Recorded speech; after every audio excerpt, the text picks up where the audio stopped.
Okay, as you can see, I've gone ahead and finished the head. Attached the other braid, carved it, and burnt the features. Because we've covered this in another project, so I don't see any need to go through it again here, because really what this is all about is making this bear claw necklace, which we've done. So one other thing that I'll show you here that will complete this piece is adding feathers to the back. Now, I went out to my chicken house and got me a couple of feathers here and trimmed them down to about the size that would be in scale with this figure. They might be a little large, but that's okay. So what we want to do now is we want to find out which side to put the feathers on. So we'll probably put more than 2 on here. I like to put 3, possibly 4 on. So let's just look. Well, putting them over here, that just puts too much stuff on this side of the piece. It's kind of top heavy, it'd fall over that way. So we want to put them on the other side, which will bring it back and make a much nicer composition. Okay? So that's what we're going to do. Now, another thing is you notice the side profile of the feather is kind of curved. Now, a long time, well, not a long time ago, in the past, when I first started making Indians, I made my feathers straight like that. And they looked fine. But they look better if they're curved. And I think the reason for that is when they're curved, here I'll just use one. When they're curved, they kind of cradle the figure, which is really nice. Now if this feather, we mount it to where this feather comes down over his shoulder like that, that's really nice. It's going to look really great. If we put it too far back, you can see the difference that it makes. Just moving it a little way. It's almost the same as, moving the head from side to side. It just changes everything. So, laying them out on a piece of wood, I have a piece of, let me measure it here. I think it's 2-inch stock. Yeah, 2-inch stock, just a scrap piece over there left over from another carving. Grain's running this way. The quill's going to be down here because that's the weakest point of this piece of wood, or the weakest point of the feather when it's done. So we want the strength back there, because this is where we're going to be mounting it, right about in here. So we want a lot of strength there.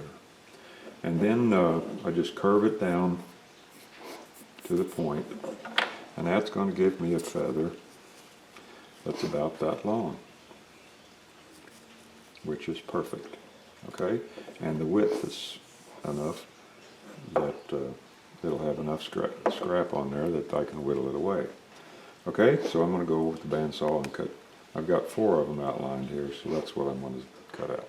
Okay, I went over there. I've got my 4 pieces cut out here, just like that. So I'm going to start with my big one here first. I don't think I need to show you how to do all of them. Okay, now remember the grain is going through this block this way.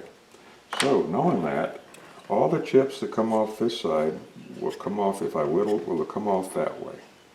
All the chips that come off this side, which really won't require much carving, will come off the opposite direction. Remember that, and you won't have any trouble carving these feathers. Yeah. Okay, so I made a little mark on here about where my barb starts. I'm going to move it back just a little bit. Right there, where my barb starts. So that's where I'm going to start carving my barb.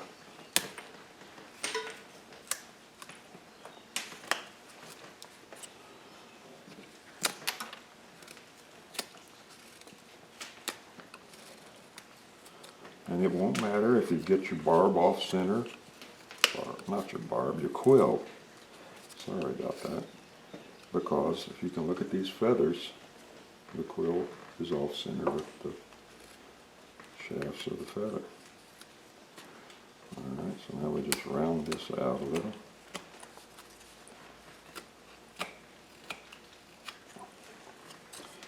come down to the other end.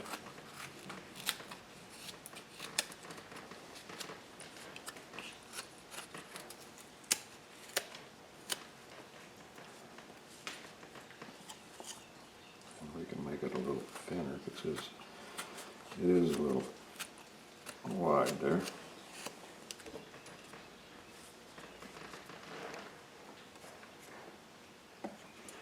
A little big. Let's make it a little smaller.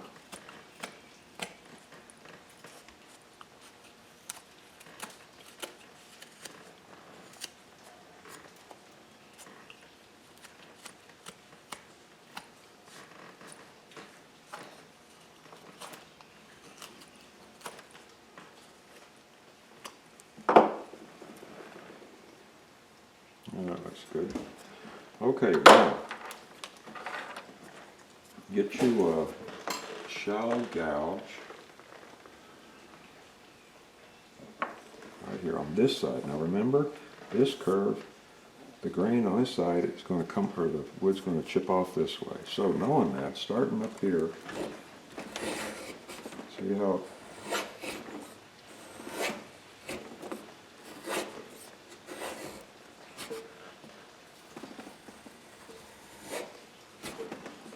it comes off of there, it comes off pretty easy. Come off a little easier if my tool was a little sharper.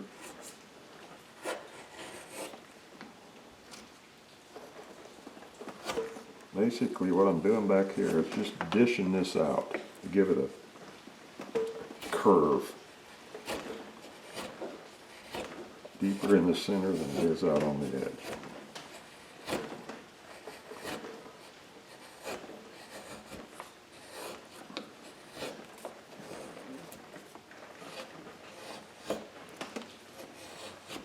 I thought long and hard about whether showing you this technique, whether I should show you this technique, because it makes such a great looking feather and it's so easy to do.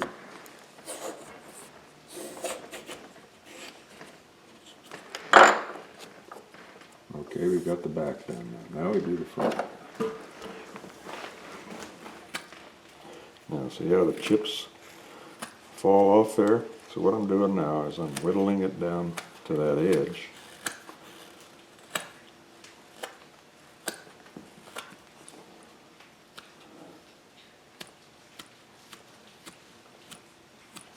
I want it real thin out there on that edge.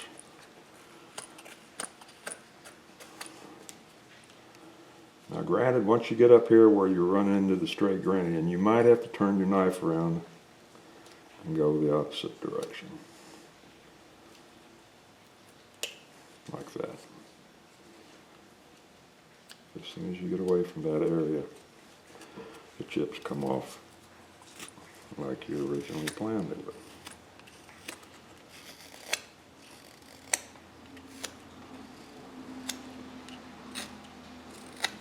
Again, we want to get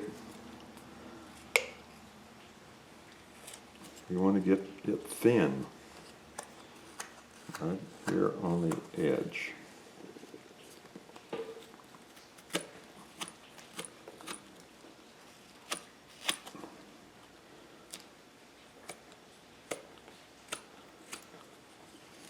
Right there's where I hit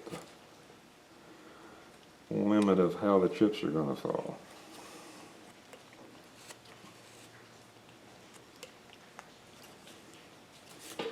Alright, so we can go ahead and kind of round off our quill here.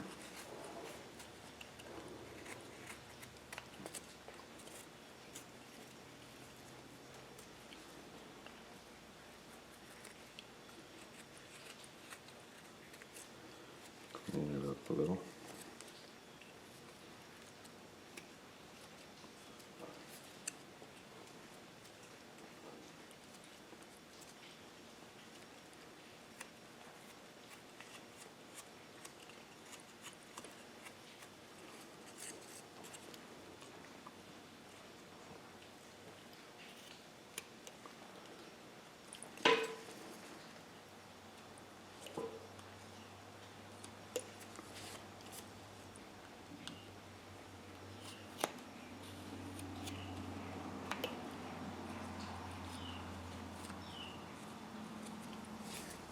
Okay, now we can go ahead and round the rest of the feather.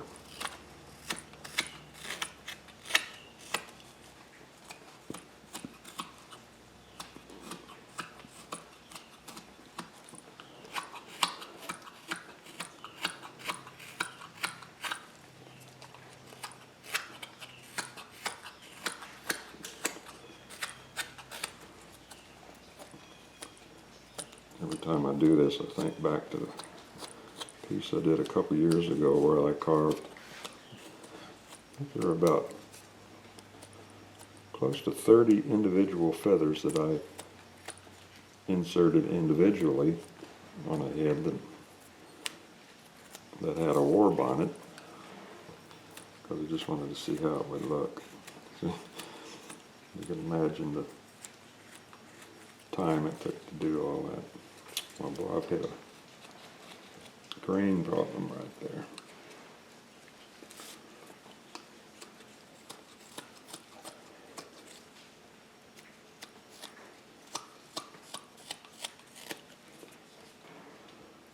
Okay, now I just want to go over it again and check to make sure I get it thin on that edge. Almost just sharp.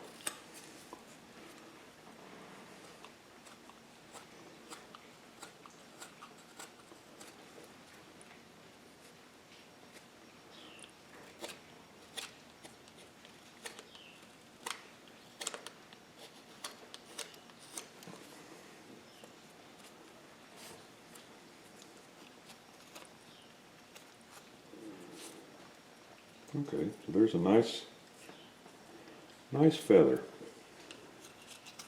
with no detail. Let's see how that looks on it. And that looks pretty good. It's a big feather, and I'm going to cut it down just a little because it's just a little too big.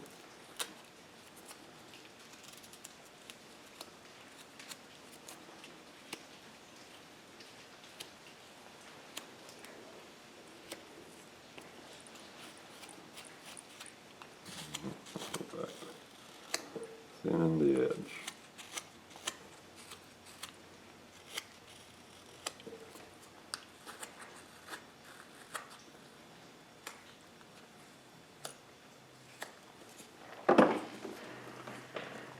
Much better.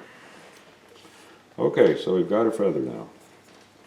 Now, next step is to come over here with the burning pencil, rank it up really high.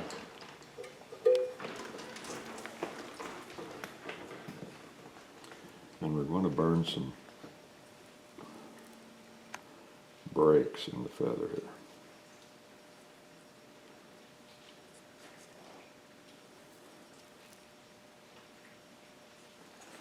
No pattern to this, it's just, you know, whatever you want.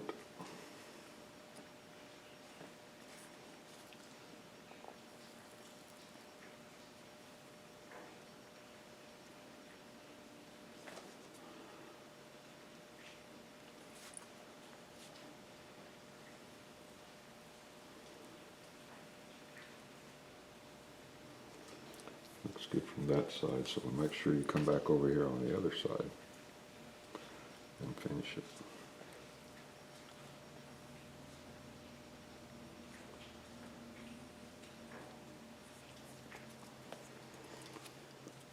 And when you do your next feather, kind of do a different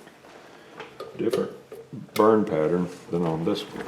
All right, let's take a peek at this again. Looks pretty good. Okay, now we're finished carving this feather. Now comes the fun part. We're going to go over to the paint station and do that. Okay, this is modeling paste, Liquitex. It's an acrylic modeling paste. Basically the same thing as the paint, except it's just thick, really thick. Okay, now you can buy this down at Hobby Lobby or an art supply store. It ain't cheap, it's $16. Don't buy a big bottle, buy a small one. Here's another brand. This is a little cheaper than that. Just shows you how hard it gets. But it sets up. This is getting pretty hard, so I went and bought this other stuff because it was still soft. Okay, so get you a brush. And what we're going to do is we're going to paint this stuff all over this feather.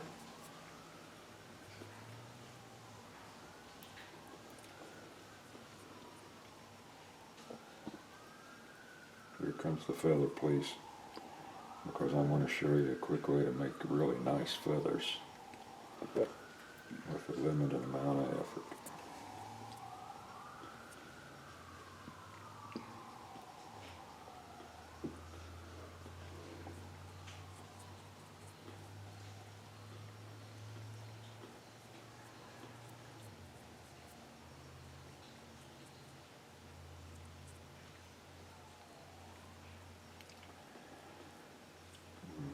That side.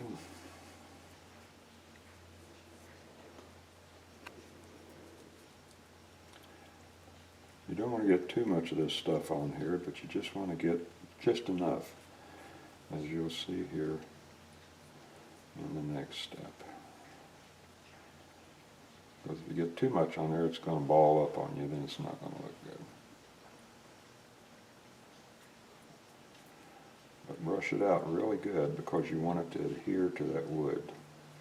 Okay? Alright, now come back to the other side and just take your brush and just kind of brush that stuff in the direction that the quills would go, just like that.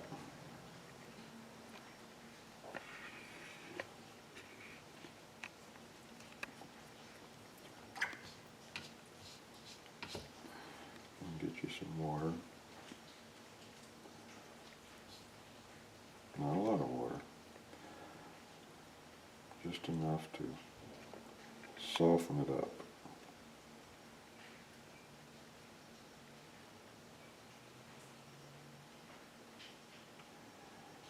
See there, it's already taken on the look of the feather more just by doing that.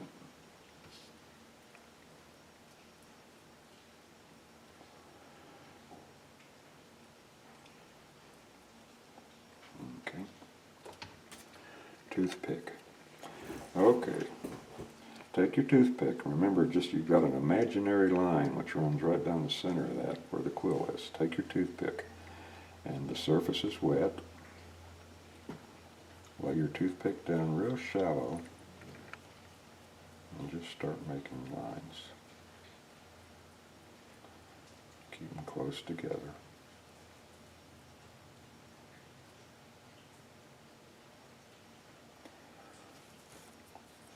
Every once in a while you have to clean your toothpick off.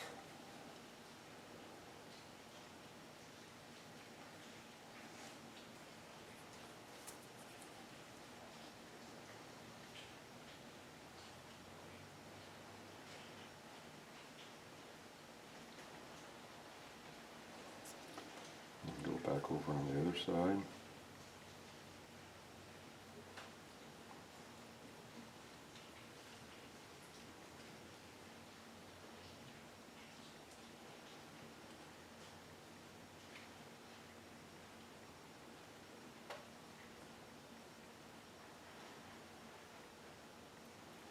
The reason you want your surface wet is you don't want that stuff to stick to your toothpick, because it will ball up on you and then it won't look so good.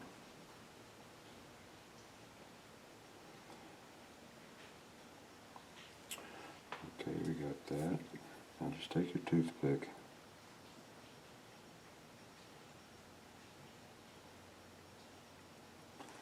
and look at there. Nice looking feather. Now we're going to do the same thing over here. Get some water on it.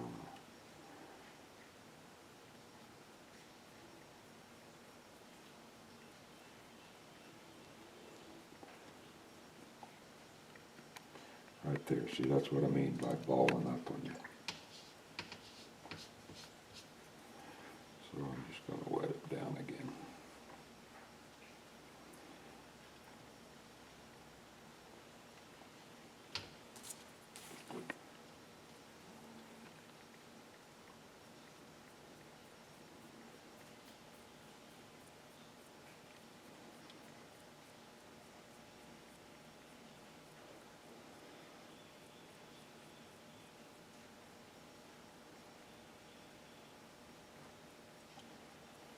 Just hold the toothpick really loose into your hand and your fingers, and be real relaxed about it. If you try to bear down too hard, you're not going to get the results that you're looking for.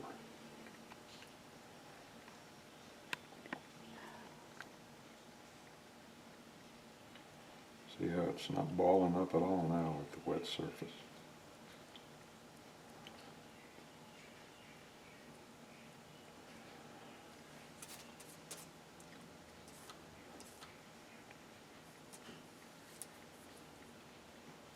If you notice a ball, there's some little ones there.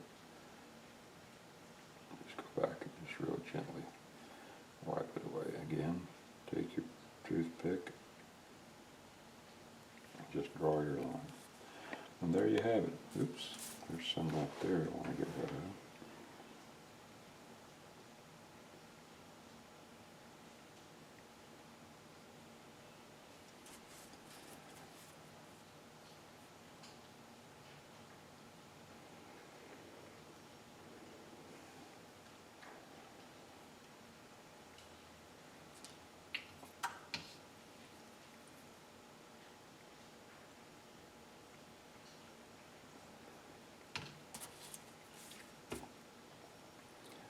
I think that's actually a little too wet.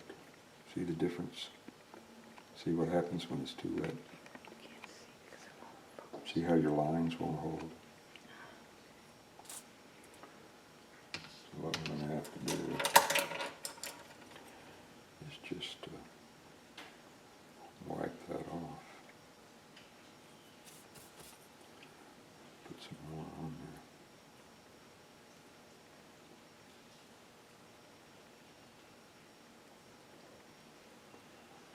You can see this is a very forgiving technique. Put that there.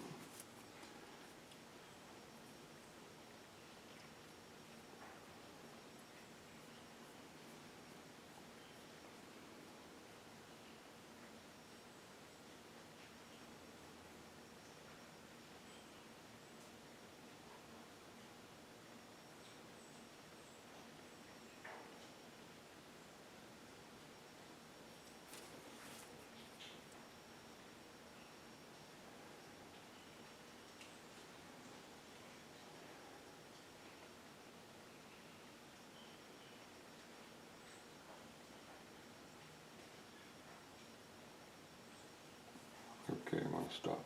Now, don't worry about the edges, because once this dries, which it'll be dry by tomorrow, I'll run it through the flat sander real gently, and I'll not burn, but recarve